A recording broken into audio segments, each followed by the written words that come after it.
भगवान शिव को सनातन संस्कृति देवों के देव महादेव कहा जाता है। इसके अलावा हिंदू धर्म को मानने वाले उन्हें भगवान शंकर भी कहते हैं। उनके महेश, रुद्र, गंगाधर, भोलेनाथ, गिरीश जैसे कई नाम हैं। तंत्र साधना करने वाले भगवान शंकर को भैरव भी कहते हैं। भगवान शंकर को सौम्य और रौद्र दोनों रूपों में पूजा जाता है। भगवान शिव को त्रिदेवों में संहार का देवता माना जाता है। वैसे तो भगवान शिव को हमेशा कल्याणकारी माना जाता है, लेकिन वे लय और प्रलय दोनों को अपने अधीन रखते हैं। भगवान शिव सुर और असुर दोनों को समान दृष्टि से देखते हैं। इसलिए कथा कहानियों में कई राक्षसों के उनकी कठिन तपस्या करने की जानकारियां मिलती है।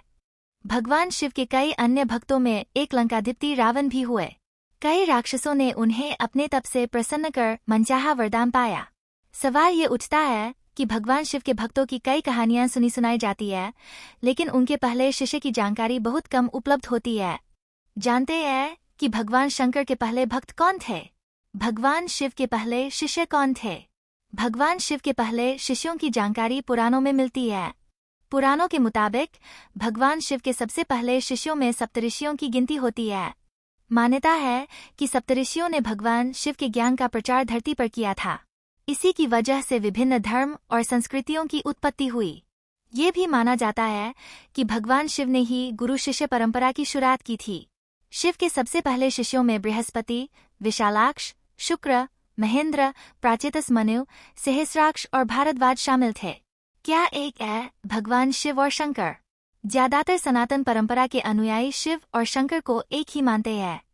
हालांकि शिव पुराण में जिक्र किया गया है कि सबसे पहले एक प्रकाश पुंज की उत्पत्ति हुई।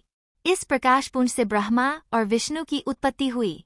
जब ब्रह्मा जी ने पूछा कि आप कौन हैं, तो पुंज से आवाज आई कि मैं शिव हूँ। इस पर ब्रह्मा जी ने प्रकाश पुंज से साकार रूप लेने को कहा। फिर उस प्रकाश पुंज से शंकर की उत्पत्ति हुई। इस आधार पर कहा जा सकता है कि शिव और शंकर एक ही शक्ति के अंश हैं, लेकिन दोनों अलग हैं। दोनों फर्क इतना है कि शिव प्रकाश पुंज स्वरूप है और अब हम उनकी शिवलिंग के रूप में पूजी करते हैं, जबकि शंकर सश्रीय देव स्वरूप है।